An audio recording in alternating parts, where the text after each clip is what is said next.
Hey guys, what's up? Excoundrel here. We have had a new season, and with the new season comes a reset in medals and also level restrictions, which I think a lot of people are enjoying being on a level playing field. Myself included, actually. It's allowing me to test out some different decks that I wouldn't have really tested out in Tiberium League as much, and I'm also really enjoying the challenge of practicing my micro mechanics.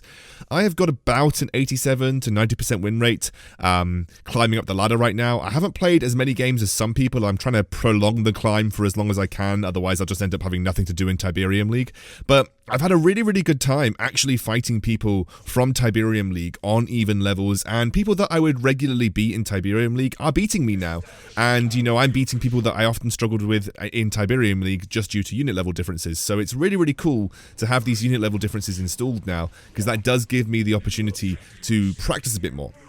So what I'm going to do is I'm going to run through some of the decks that I'm playing. You can see the decks on the bottom of the screen if you want to compare the decks that are being played against each other. In this game, I'm playing in MLRS Kodiak deck, which you will have seen me play numerous times before. I'm just going to talk about my decision making this game because it was a very exciting game. So again, when I play these decks, and you'll notice I talk about it a lot, my primary goal is to try and have the missile charging at all times. Now, there might be situations where this doesn't happen. There might be situations where I can't make it work for logistical reasons. But for the most part, I'm just trying to keep that missile charging as much as I possibly can. There are situations like this where I have to use the War Dogs to try and put pressure on the militants, which means that I can't charge the missile, but I'm leaving the War Dogs on the top left platform for the sole reason that I wanted to keep it going whenever he was trying to be aggressive. So I have invested a lot in this game into infantry responses to what he had brought to the table. The Chem Buggy pretty much nipped most of those in the bud. However, the investment that I put in at this point was enough to guarantee myself the first missile. Now, you see me build my tech lab despite the fact that I'm facing 3 to 4 units on the field right now. That is because there is nothing in my deck that I can build at this point that will give me a satisfactory response to the amount of pressure that he has put on the map. He immediately went for my harvester, backed it up with the laser troopers, so the MLRS and the Pitbull probably wouldn't have done the job, and the Chem Buggy was enough to ward off my jump jet troopers and my shockwaves, which would have been a good response that I'd been putting out throughout the game. So I played to my only out in this game, which was using my Kodiak to kill the rest of his base. You've seen me do it plenty of times before in the games that I have played, but it was the only out that I had. Now, he made a mistake. He could have very easily have left his attack bike squad on my base. A single attack bike squad was not enough to kill a Kodiak. He might have been able to build another one when the cooldown came through, and that might have given him enough damage, but a single squad of attack bikes was never going to kill a Kodiak. It was so close. He would have absolutely won if he had kept his attack bikes near my base, but he didn't. And I actually pledged the only out that I had in that situation to give me the win, which was very tough. So this is me playing a Nod aggro deck, the missile troopers, the flame troopers, the bikes, the scorpion tank, the venom, and the banshee. It's pretty standard with Seth. It can pretty much face up against any deck that you want in the game. It has answers to everything. Does rely, especially versus tech decks, on winning the first missile. So you'll notice that I'm not stepping off the pad here. You might have heard me talk a lot about in my other videos when you want to charge the missile, you can step off the pad and let the opponent do it for you. It's so important that I maintain a defensive position with my flame troopers on this top pad, because this is a really important place, especially if I'm going into a flamer versus flamer war, in maintaining a choke point advantage and being able to sort of funnel my units in a conical fashion to get 2v1 situations. Now, he responds really well with the buggies. The buggies are a great counter to flame troopers in general, but I have two options to get back at him from this situation. I can go for the bikes, which you can see me doing here. The bikes are a cheap way to deal with buggies, or I could have waited a little bit longer and gone for the scorpion tank. Now, the reason I didn't go for the scorpion tank is because I was so close to winning the first missile. The bikes were enough to body block and deal with the units in their own way. That meant that I was able to get that first missile by getting 2 sets of bikes out instead of 1 scorpion tank. 1 scorpion tank would not have won me that missile, so 2 sets of bikes did in that situation. Now I see that he's invested pretty heavily into War Factory, and Banshee is obviously going to deal with the Scorpion tanks, and it's going to deal okay with the bike squads as well. Now the reason I'm not moving my Banshee into the bike squad territory at this point in time is for the simple fact that on even levels, the Banshee is, or even levels or close to even levels, the Banshee is not going to one-shot bikes. It's going to take 2 shots per bike for the Banshee to get its kills, and that means that it's not as good as I would have been used to in Tiberium League when my Banshees had significant advantages over my opponents. So I have to use my Banshee in more specific scenarios to deal with buggies, to clean up bike squads, and also to try and deal with any other anti-air that he throws my way. And that allows me then to pick some more suitable counters, and in this scenario I obviously went for the Scorpion tank as it's good versus the attack bikes and good versus the buggies. He did not then go for his own set of Scorpion tanks, and by the time he does, it's a little bit too late as I'm so close to winning the missile anyway. I set up body blocking positions, he realizes it's over, and because I managed to win that first missile and maintain pressure afterwards, I was able to get the victory.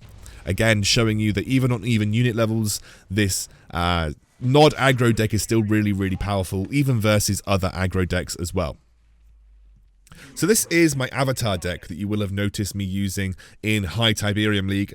I did try and use this a little bit during the even levels, but to be honest, I wasn't a super fan of absolute double harvester reliant tech builds, and that's why I've gone for a more aggressive lineup. Now you might ask why I've got the Phantom in there. The reason that I have the Phantom in there is because I've been facing a lot of Banshees, facing a lot of Infernos, and that was a suitable counter in this situation. So what I've got here is your classic 2 versus 1 blockade of this middle platform. You're trying to funnel your flame troopers onto their flame troopers in a 2v1 situation to make sure you're the ones coming out ahead. And you can notice that I made a little error in this situation. I moved one of my sets of flame troopers a little bit too far up, which ended up me losing a flame trooper squad unnecessarily.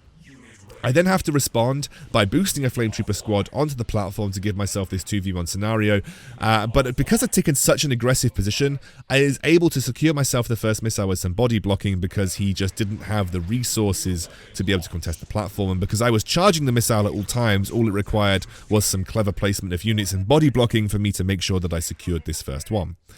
Now, we both made the decision at the same time, once we'd expended a lot of resources on this first missile, to go for our second harvester. Now, I was in the better position to go for my second harvester in this scenario, just due to the simple fact that I had won the first missile, which gives me plenty of extra time.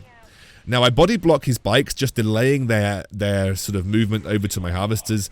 That allows me a bit more time to get my Scorpion online and reduces the damage that I'm dealing to my harvester, or is getting dealt to my harvesters overall.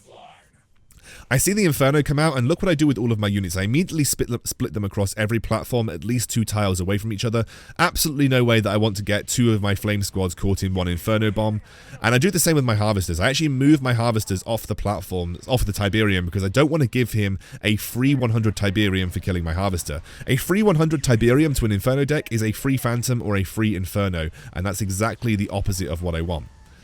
I do something pretty cheeky here, which is moving my Harvester to block the immediate path onto the platform for his Scorpion tank, and actually the Harvester movement did enough to guarantee myself the missile, which was really awesome. A very clutch play at the end there, and it gets me the win versus this Inferno deck, which can be very difficult to deal with. It's a deck that Bike Rush is running on ladder, and you can note if you've watched Bike Rush's streams or his YouTube videos that he was the first player to Tiberium in a matter of 2 days. It took him 2 days to get from Plat 3 to Tiberium, which is insane, had a very high win rate, and he was running that Inferno deck.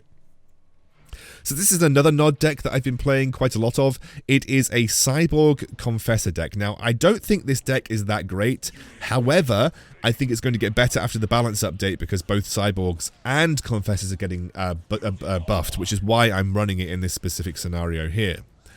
You can also function off just a single harvester with this deck as long as you do win that first missile. You can go double harvester and that will accelerate your Tiberium income to get the Confessors and the Cyborgs out. But because they are quite cheap tech units comparatively compared to a lot of other tech units on the field, they are actually you're very able to function with this deck on just a single harvester. So as long as you're able to win that first missile, you might be able to buy yourself enough time to get a single harvester tech build out here, which is what I was trying to do with this deck in this scenario. Now, unfortunately, because I didn't move my flame troopers onto the bottom right platform, which was an error, he ends up winning the first missile, which makes it very, very scary for me running a single harvester tech deck because I've got less time to work with now. Like I said, one of the major things that you're going to notice whenever you're playing a tech deck is that you just might not have enough time.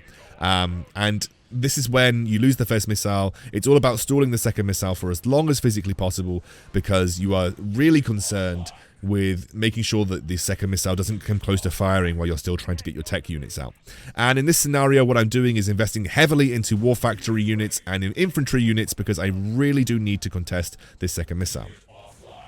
I do a little cheeky Scorpion tank stack there, and what this allows me to do is basically soak one of those Scorpion tank shots onto one of my fresh tanks, which means I keep 2 of my Scorpion tanks on the field, giving me an advantage. Now, I made a little bit of an error of judgment here. I boosted a Scorpion tank thinking that I was definitely going to get the Harvester. However, a single attack bike squad is enough to secure this Harvester, and he is now more concerned with getting this second missile than he is his Harvester, which actually I think is a pretty solid player. I would have done something very similar in his circumstance as well. However, that 100 Tiberium was enough to let me get a significant number of units onto the field, and as you can see, I end up boosting this Scorpion tank onto the middle platform, and with another Scorpion tank coming out because I'm so rich in Tiberium, I secure this second missile, and you can see that I am floating almost 200 Tiberium at this point, which means it is very, very close for me getting the tech units online, and I will then be able to bring out Cyborgs and Confessors, which deal with pretty much anything this guy has got in his deck, and he doesn't really have a great response for them either. Flame Troopers are okay for Confessors, but Confessors are also incredibly good versus infantry as well, and Confessors are very, very beefy. And you can see with the spam of the Banshees now is the best time for me to get my first set of Cyborgs out, which I do, and Cyborgs will eat Banshees for breakfast. The EMP is really powerful, and Banshees just do next to no damage to them because they are infantry. It's all about that combo between Confessors and Cyborgs, and you notice that I was very close to letting this missile go, but I do end up moving my Cyborgs onto the bottom platform to deal with his Banshee. Once my Confessors are on the field as well, they're boosting those Flame Troopers, and you can see how quickly they melt through infantry once those Confessors are in line. And at this point, it's just a case of contesting every platform where I can, keeping my counters in place and body blocking, and we get the victory. Now, I'm really enjoying playing on even unit levels because it's giving me the chance to, like I say, practice my micro mechanics, but I'm also showing you that it is possible to win with the decks that I use on a regular basis when you are playing on completely even unit levels. And like I said, I'm still maintaining a good win rate, I'm still climbing, I'm in Diamond now, and I'm hopefully going to be able to get to Master by the end of the week, and then onwards to Tiberium League. I'll see you soon, guys.